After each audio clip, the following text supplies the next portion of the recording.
Fala galera, tudo bem? Diogo aqui mais uma vez, feliz de ter você aqui com a gente no canal dos 100 Grilhões, no programa aqui Seja Livre. Toda sexta-feira aí nós temos um novo episódio e hoje a gente tem mais novidade. Acompanha. E é importante dizer para vocês, né, que na descrição aí do vídeo vocês vão sempre encontrar um Linktree, né, um link ali que diz respeito a tudo que a gente está fazendo aqui no programa. Você vai encontrar os 8 princípios com os 12 passos, você vai encontrar ali também um plano de estudo da Bíblia Despertar e tem também um atalho para que você consiga acompanhar todos os episódios. Se você está chegando agora, não se preocupa, você consegue clicar no link e vai ter lá assistir todos os episódios, né? E rapidamente você vai ser jogado ali para o YouTube já com a faca e o queijo na mão para poder assistir cada um dos episódios, né? Então vale muito a pena, né? Se você está chegando agora, dá uma olhadinha em tudo que está acontecendo. Vem com a gente. E hoje, pessoal, o tema é o princípio 2 e o passo 2, que a gente vai dar sequência aqui, tá bom? Então quero que vocês acompanhem. O princípio 2, ele diz o seguinte: acredito de todo o coração que Deus existe, que Ele se importa comigo e que tem o poder de me ajudar em minha recuperação. Em Mateus 5,4, que está lá no Sermão do Monte, diz assim: felizes as pessoas que choram, pois Deus as consolará.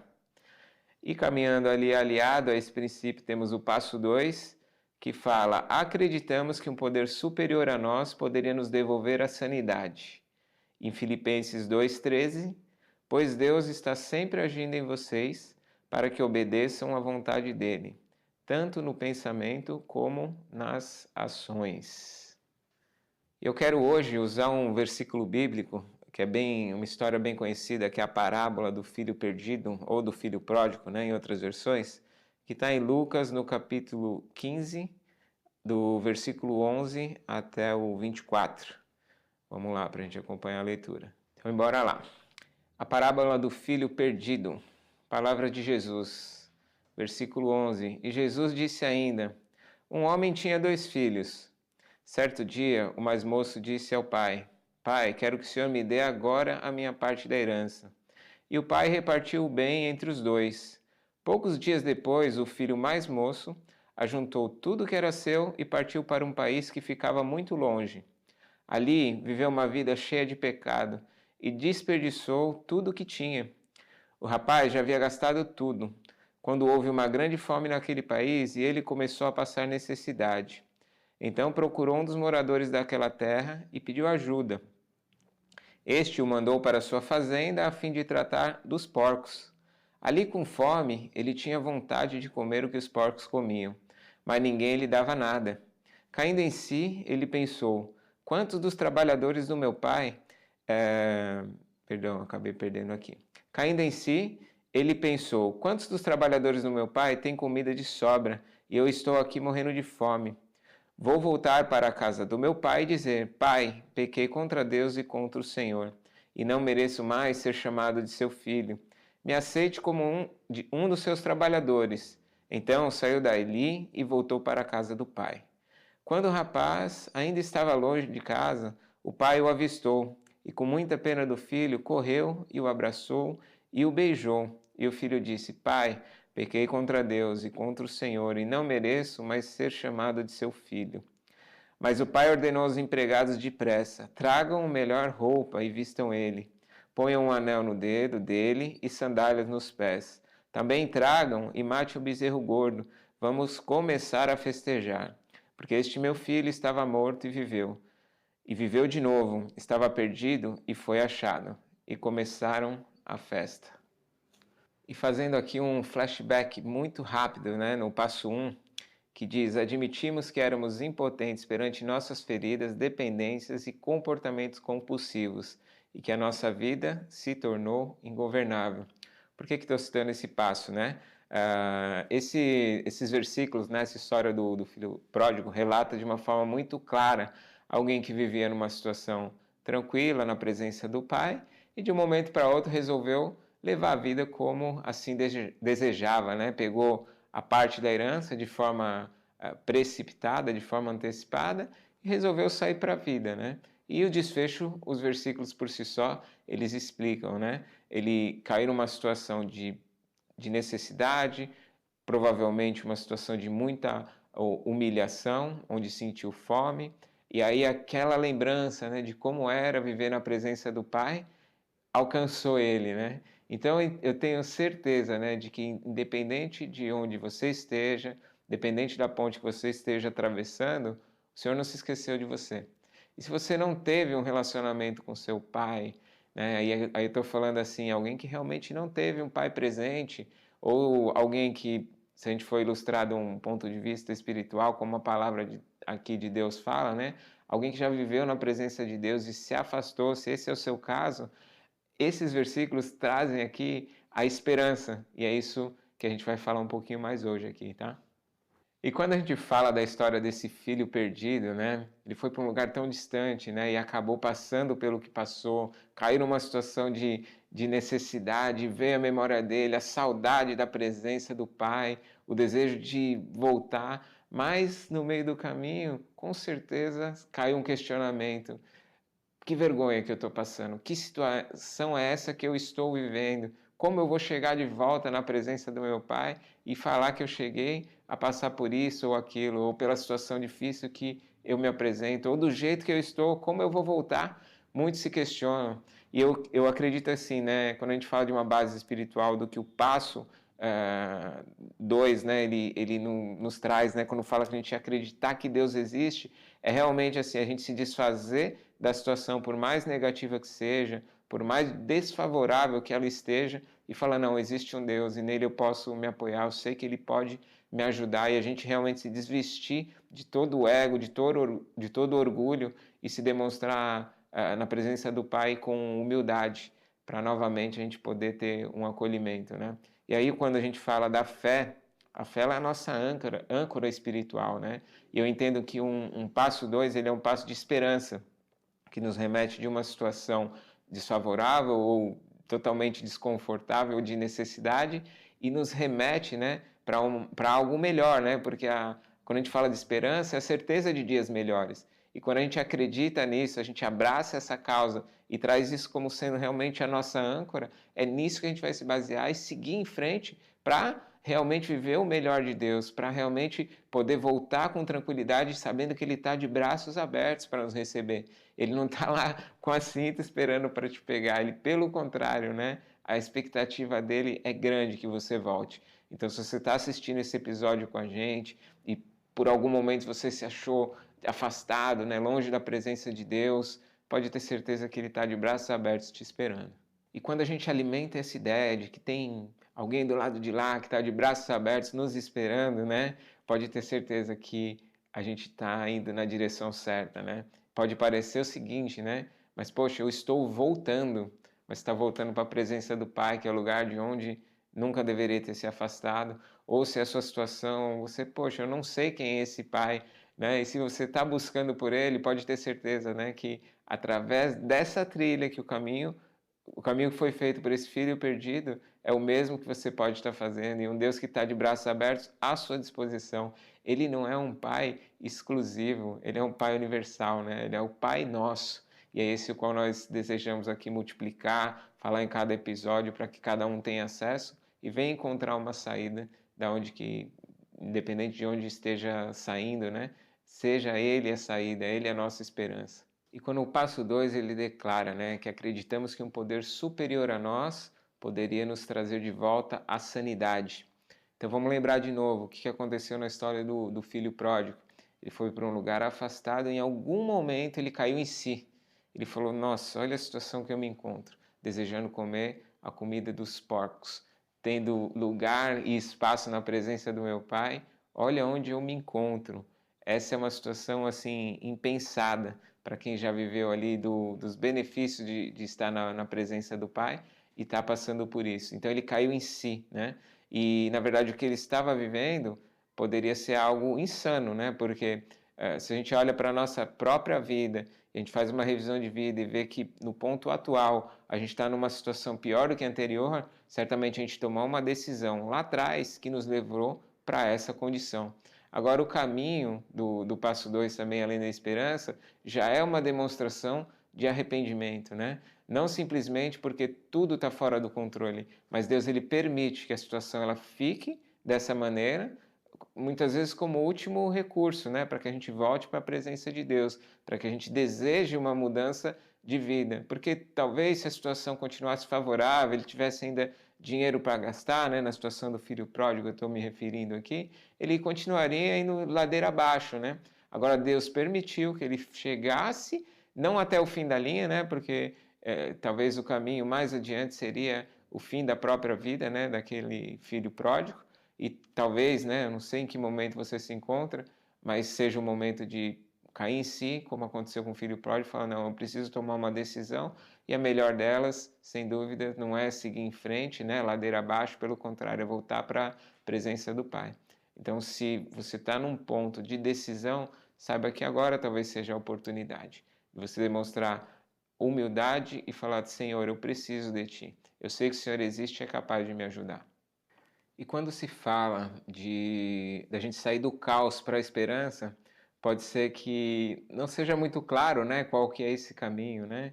A situação está toda desgovernada, eu não sei nem por onde começar. Talvez seja esse o seu questionamento. Mas é importante que você saiba que o desejo do Senhor é a reintegração, porque eu vou dizer que é uma reintegração de posse, porque nós somos do Senhor, né? Ele é o Deus criador de todo o universo, Ele quem me criou, Ele quem te criou.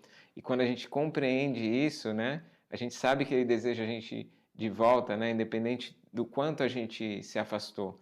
Ou se a gente nunca teve um verdadeiro encontro com Ele, talvez seja essa a oportunidade. Então, o desejo de reintegração, né, dessa posse, de você ser realmente dele, talvez seja agora. E simplesmente a atitude é a gente se voltar para ele, porque ele nunca virou as costas. A situação do filho pródigo foi ele quem tomou as decisões, ele se afastou e virou as costas para o pai.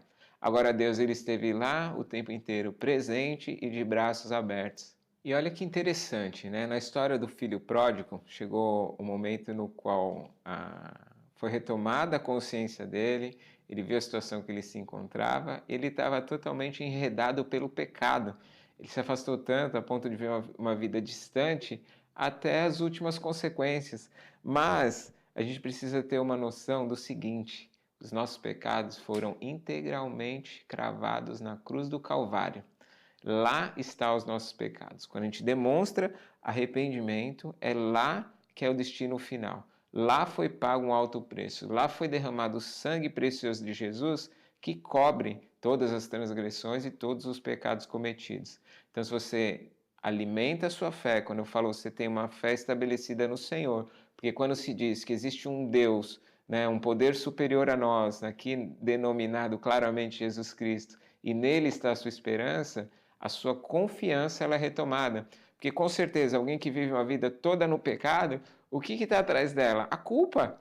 A culpa vem para cima mesmo, a consciência pesa e realmente a pessoa se sente indigna de voltar para a presença de Deus. Então, quantas pessoas vivem afastadas até hoje por vergonha, pelo que os outros vão pensar? Porque quando a pessoa ela depende da aprovação do outro, ela está se colocando numa condição de que ela não é aceita. Só que calma aí, presta atenção. Jesus pagou um alto preço na cruz. A sua aceitação é por meio disso e não é pela percepção dos outros. Agora, com certeza, né, se você pecou muito, se afastou, fez muita coisa errada, existe uma coisa que o Senhor quer restabelecer na sua vida, que é a integridade. Ou seja, aquele que mentia não mente mais, o que roubava não rouba mais. Ter uma vida realmente transformada. Isso não vai acontecer, talvez a sua reputação ela não vai ser restaurada de domingo para segunda-feira, mas à medida que você se mantém íntegro na presença de Deus e realmente você se voltou do pecado para a vida e é ali que você deseja permanecer e é assim que você anda nos seus dias, com certeza a sua restauração, a restauração da sua integridade, da sua reputação, ela vai ser concedida pelo Senhor. Porque quando a gente anda na verdade, a gente não deve temer, a gente fala a verdade e é simples assim. É sim, sim, não, não. O que passa disso é maligno, é coisa que não vem da parte de Deus. E quando a gente anda firme no Senhor, a gente dorme tranquilo, o que falam ou deixam de falar já não diz respeito a nós, e a gente tem a tranquilidade que tem um Pai que nos ama, que nos acolheu e que nos restaurou, que nos tirou da condição anterior e nos trouxe para a presença dele. É simples assim.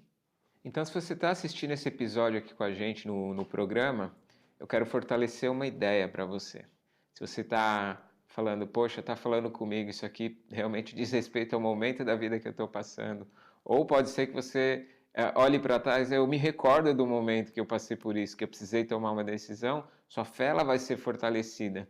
Eu quero aqui declarar o que está em Hebreus 11, no versículo 1, que diz assim: a fé é a certeza de que vamos receber as coisas que esperamos e a prova de que existem coisas que não podemos ver. Vou continuar ainda no versículo 2. Foi pela fé que as pessoas do passado conseguiram a aprovação de Deus. É dessa maneira que o Senhor ele quer nos ver, né? Depositando a nossa fé, a nossa esperança nele, acreditando que ele é o nosso poder superior. Ele é quem realmente domina e governa sobre todas as coisas e é capaz de nos conduzir por um caminho novo e nos trazer para um caminho confiável, para a gente poder andar com tranquilidade e tendo a certeza de que é o melhor lugar para se estar, é na presença do Pai. Eu volto aqui para ler o que está lá em Mateus capítulo 5, versículo 4, que diz: felizes as pessoas que choram, pois Deus as consolará. Então, será que esse versículo, né, do Sermão do Monte, esse princípio, tem alguma ligação com a história do filho pródigo? Né? Quando fala felizes as pessoas que choram, você acha que ele estava feliz lá, afastado da presença do Pai? Será que na noite ali ele dormia tranquilo, passando por necessidade e aperto, longe da presença do Senhor? Com certeza não. Eu tenho aqui algo para te dizer, né? Vale muito a pena. Se você hoje está chorando, se você hoje está afastado da presença, ou se isso está te remetendo ao momento que você foi resgatado, fortalece essa ideia para que sua fé ela seja ainda mais firmada, a fim de que você não viva afastado da presença de Deus. E tem uma passagem em Apocalipse 21, não vou citar exatamente o versículo, mas diz que Deus enxugará dos olhos toda lágrima, não haverá mais pranto nem dor, e tudo isso vai ter passado. Então, independente do momento que você está, se você hoje está chorando, o Senhor quer te consolar, Ele quer te dar um abraço, Ele quer te envolver, quer te acolher nos braços dele. E um dos propósitos, né, desse programa é fazer com que Deus ele se torne ainda mais acessível. Não que Ele dependa de nós para isso, né? Mas se através de um episódio como esse você está assistindo e falando, não, era essa mensagem que eu estava esperando, eu preciso voltar hoje para a presença do Pai.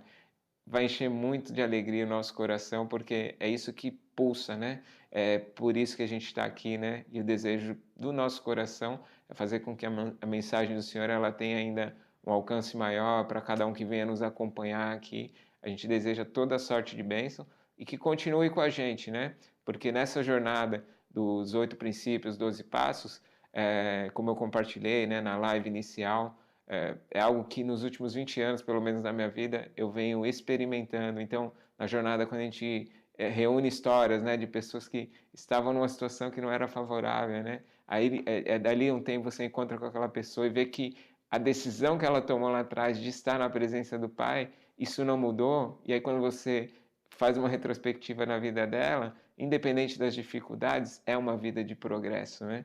Então, vale muito mais a pena estar na presença do Senhor do que eu viver num caminho errante.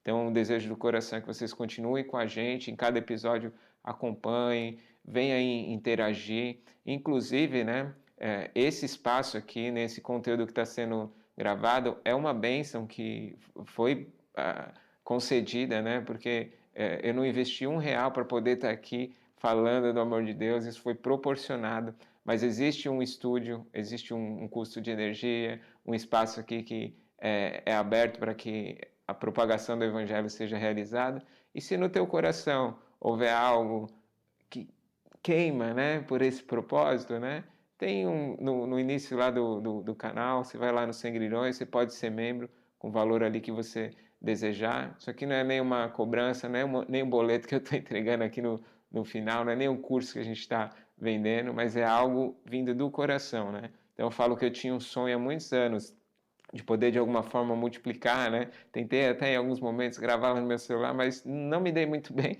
em tentar fazer isso sozinho, né? Aí houve um encontro muito bacana, né? O pessoal do estúdio aqui me chamou e falou, vamos fazer esse programa? Vamos. E já ardia no coração. Então foi uma conexão muito bacana e a gente investir nisso e alimentar isso para que outras pessoas sejam alcançadas, é indiscutível que é um investimento nas coisas do Senhor, né? E não tem nenhum benefício próprio aqui, né? A gente deseja alcançar mais e mais pessoas. Então, se você quiser unir o seu esforço com a gente, faça isso aí de forma que venha agradar ao coração do Senhor, beleza? Deus abençoe, até o próximo episódio.